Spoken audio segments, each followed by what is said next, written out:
তই বোলে একেবাৰে ভিখাৰী ঘৰৰ একদম দুখীয়া ঘৰৰ ছোৱালী এজনী পচন্দ কৰ। মই কিন্তু তোক আজিয়ে আৰু এতিয়াই কৈ থৈ দিছোঁ, সেইজনী ছোৱালীৰ পৰা তই সোনকালে আঁতৰি যা। যদি সেনেকুৱা ছোৱালী এজনী আমাৰ ঘৰলৈ আহিবলগীয়া হয় নহয়, সেনেকুৱা এজনী ঘৰৰ পৰা কেতিয়াও যৌতুকত বস্তু নিদিব, আৰু মই বহুত লাজ পাম। তই আঁতৰি থাকিবি ইমান দুখীয়া ঘৰৰ ছোৱালীজনীৰ পৰা। মা, তুমি কথাটো বুজিবলৈ অকণমান চেষ্টা কৰা। ধনী ঘৰৰ ছোৱালী আৰু দুখীয়া ঘৰৰ ছোৱালীৰ মাজত কেতিয়াও পাৰ্থক্য নাথাকে, সকলো একেই হয়। আৰু মই ভাল পোৱা ছোৱালীজনী বহুত ভাল হয়, তুমি কথা পাতিও বহুত ভাল পাবা। হ'ব পাৰে দুখীয়া, কিন্তু মনৰ দুখীয়া নহয় সিহঁতি। তই মানে আমাৰ একো কথাই নুশুন। তই আমাৰ মান সন্মান সকলোবোৰ শেষ কৰি দি যেনেহে পাইছো। তইও এটা কথা মন দি শুন, দুদিনৰ ভিতৰতে তোক আমি বেলেগ ছোৱালীৰ লগত বিয়া পাতি দিম। তেতিয়া সেইজনী ছোৱালী আমাৰ ঘৰৰ বোৱাৰী কেনেকে হয় ময়ো চাই লওঁ। চম্পা, মই তোমাক সকলোবোৰ কথা প্ৰথমৰ পৰা শেষলৈ কলো। যদি আমি এতিয়াই মন্দিৰত বিয়া পাতি নলওঁ, তেতিয়াহ'লে কিন্তু মোৰ ঘৰৰ মানুহে দুদিনৰ ভিতৰতে মোক বেলেগ ছোৱালীৰ লগত বিয়া পাতি দিব, আৰু তাৰ পিছত আমি কেতিয়াও লগ নাপাম। কি ভাবি আছা? সোনকালে মন্দিৰলৈ ব'লা, আমি সোনকালে বিয়া পাতি লওঁ। মোৰ এইবোৰ কথা ভাবিবলৈ বহুত ভয় লাগিছে, কাৰণ আমি বহুত দুখীয়া হয়। যদি আপোনাৰ লগত মন্দিৰত বিয়া কৰাওঁ, তেতিয়া যদি আপোনাৰ ঘৰৰ মানুহে মোক মাৰি পেলায়। তুমি মিছাতে চিন্তা কৰি আছা, তোমাক কোনেও একো নকৰে। তোমাৰ প্ৰতিটো বিপদত মই তোমাৰ লগত থাকিম। বাবা, তইচোন মোৰ সকলো মান সন্মান পানীত মিহলাই দিলি। মই ওচৰ চুবুৰীয়া মানুহৰ আগত মুখ উলিয়াব নোৱাৰিম, লাজ পাম মই বহুত। কাৰণ সকলোৱে ভাল ঘৰৰ ধনী ঘৰৰ ছোৱালী বিয়া পাতে আৰু বহুত বস্তু পায়, আৰু মইতো একো বস্তুৱে নাপাম। মোৰ বহুত খং উঠিছে। মা, মোৰো বহুত খং উঠিছে। ভাইটিয়ে ইমান ডাঙৰ এটা কাম মনে মনে কৰিব বুলি ভবাই নাছিলো। ইয়াৰ চকুকেইটা আমাৰ চকুকেইটাৰ লগত কেতিয়াও নিমিলে। ই ধনী ঘৰৰ ছোৱালীজনী চোৱাৰ বাহিৰে একেবাৰে দুখীয়া ভিখাৰী ঘৰৰ ছোৱালীজনীহে চালে। তহঁতি ওলাই যা, মোৰ চকুৰ আগত এনেকে থিয় হৈ নাথাকিবি, আৰু এইখন ঘৰলৈও তহঁতি কেতিয়াও নাহিবি। বেলেগকে ঘৰ পাতি বেলেগকে থাকিবি। নাকান্দিবাচোন, তুমি অথনিৰ পৰা কান্দিয়ে আছা। নাকান্দি আৰু কৰিম কি? মোৰ লগতে আপোনাকো ঘৰৰ পৰা উলিয়াই দিলে। এতিয়া আপুনি ক'ত থাকিব? ঘৰৰ ওচৰতে এটা জুপুৰি ঘৰ বনাই হ'লেও তাতে থাকিব লাগিব, নহ'লে মই ক'ত যাম, ক'ত থাকিম? মা, জানানে, মই শুনিবলৈ পাইছো ভাইটিয়ে যিটো কোম্পানীত চাকৰি কৰি আছিল, সেইটো কোম্পানী বোলে বন্ধ হ'ল। এতিয়া ভাইটিয়ে কি কৰি খাব, মোৰ কিন্তু একো ভাবিয়ে পোৱা নাই। কৰক, যি কৰে কৰি থাকক। সি মোৰ একো কথাই নুশুনিলে, সেইকাৰণে ময়ো তাক কেতিয়াও সহায় নকৰোঁ।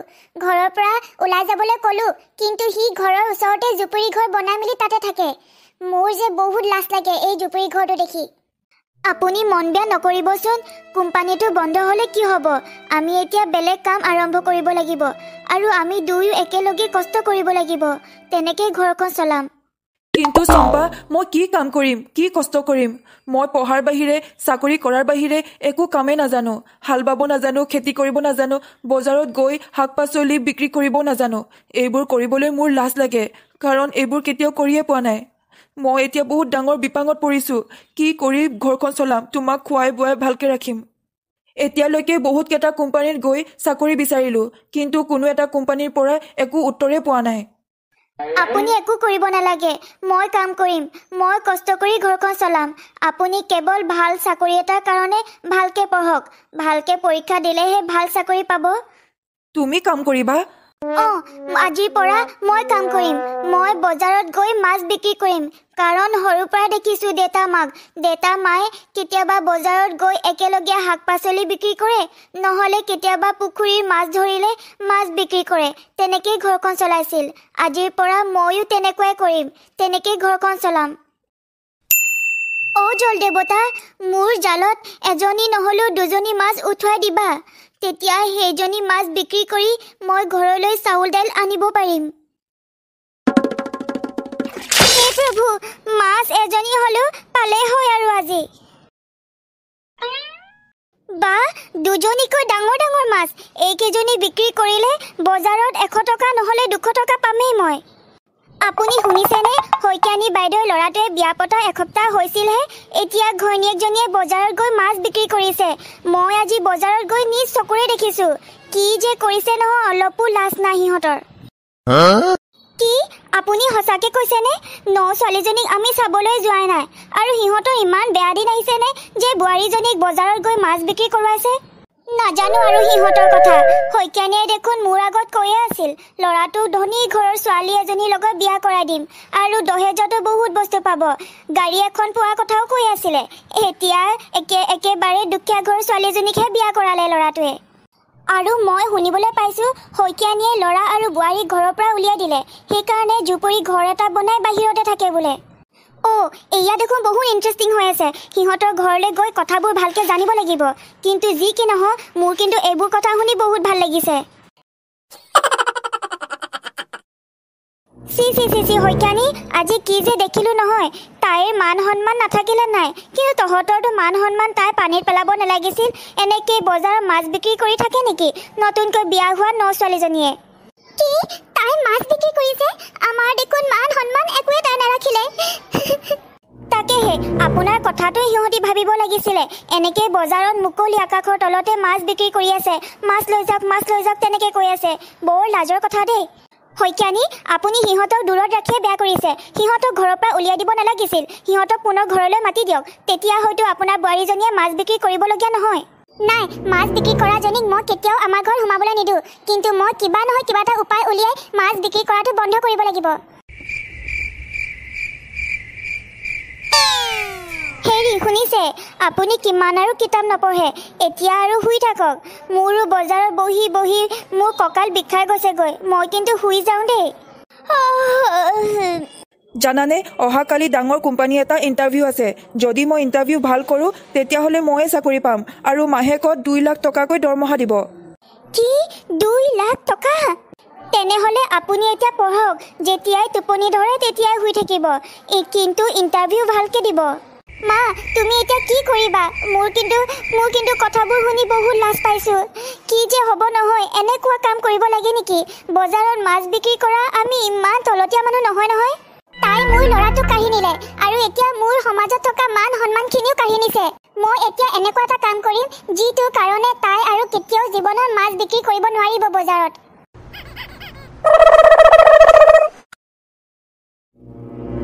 যা মিনু, এই গোটেইখিনি মাছ তই খাই পেলাবি।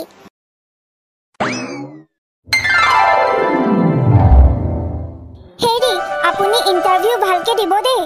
অঁ চম্পা, মই যিমান পাৰোঁ নিজে চেষ্টা কৰিম ইণ্টাৰভিউটো ভাল দিবৰ কাৰণে। যদি মই এই চাকৰিটো পাই যাওঁ তেতিয়া তোমাক এই জুপুৰি ঘৰটোত কেতিয়াও নাৰাখোঁ, ভাল ধুনীয়া ডাঙৰ ঘৰত ৰাখিম আৰু বজাৰত গৈ কেতিয়াও মাছ বিক্ৰী কৰিবলৈও তোমাক নিদিওঁ। ঠিক আছে বাৰু, ময়ো এতিয়া বজাৰত গৈ মাছখিনি বিক্ৰী কৰি থৈ আহোঁগৈ। এয়া কি হৈ গ'ল?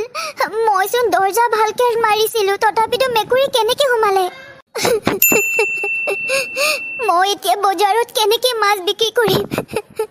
ঐ জাননে, আজি বজাৰত দেখোঁ শইকীয়ানীৰ বোৱাৰীজনীক মাছ বিক্ৰী কৰা নেদেখিলোৱেই। কি বা হ'ল বোৱাৰীয়েকক শাহুৱেকে চাগে বহুত মাৰিলে কালি কথাটোৰ কাৰণে। সিহঁতৰ ঘৰত দন কাজিৰাবোৰ হৈ থাকিলে কিয় জানো মোৰ বৰ ভাল লাগে। আজি বহুত আশা কৰি গৈছিলোঁ চাকৰিটো যাতে মই পাম বুলি, কিন্তু ইণ্টাৰভিউ ইমান ভালকৈ দিলোঁ তথাপিতো মোক চিলেক্ট নকৰিলে। আজি মোৰো দিন বেয়া, বজাৰত গৈ মাছ বিক্ৰী কৰিবই নোৱাৰিলোঁ, কাৰণ গোটেইখিনি মাছ মেকুৰীয়ে খাই শেষ কৰি পেলালে। মন বেয়া নকৰিবা, আমি সদায় কষ্ট কৰি যাম, ভগৱানে এদিন নহ'লে এদিন আমাক চকু মেলি চাব। অ' জন দেৱতা, মোৰ জালত মাছ উঠাই দিবা। অথনিৰ পৰা জাল মাৰি আছোঁ, কিন্তু মোৰ জালত দেখোন এজনী মাছেই উঠা নাই।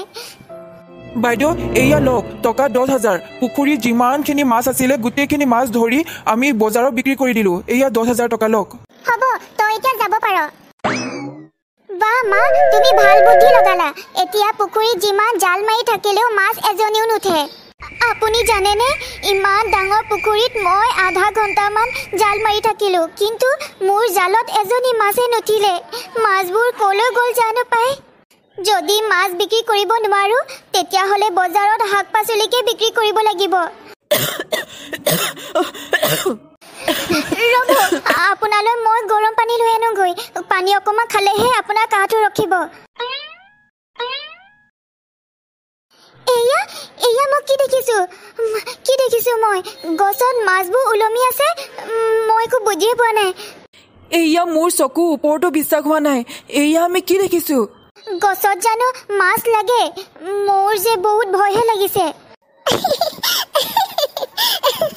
তোমালোকে ভয় নকৰিবা মই তোমালোকৰ সহায় কৰিব কাৰণেহে আহিছো এইজোপা গছত সদায় 100 জনীকৈ মাছ লাগিব আৰু এই কেজনী মাছ বজাৰত বিক্ৰী কৰিব পাৰিবা তোমালোক দুয়ো মিলি আজিৰ পৰা মাছৰ ডাঙৰ ব্যৱসায় এটা কৰিব কাৰণে চিন্তা কৰা কাৰণ এইজোপা গছত সদায় মাছ লাগিয়ে থাকিব কেতিয়াও মাছ শেষ হৈ নাযায় দেখিলা নহয় চম্পা আমাক ভগৱানে কেনেকৈ সহায় কৰিছে আজিৰ পৰা আমি দুয়ো মাছৰ ডাঙৰ ব্যৱসায় এটা আৰম্ভ কৰিম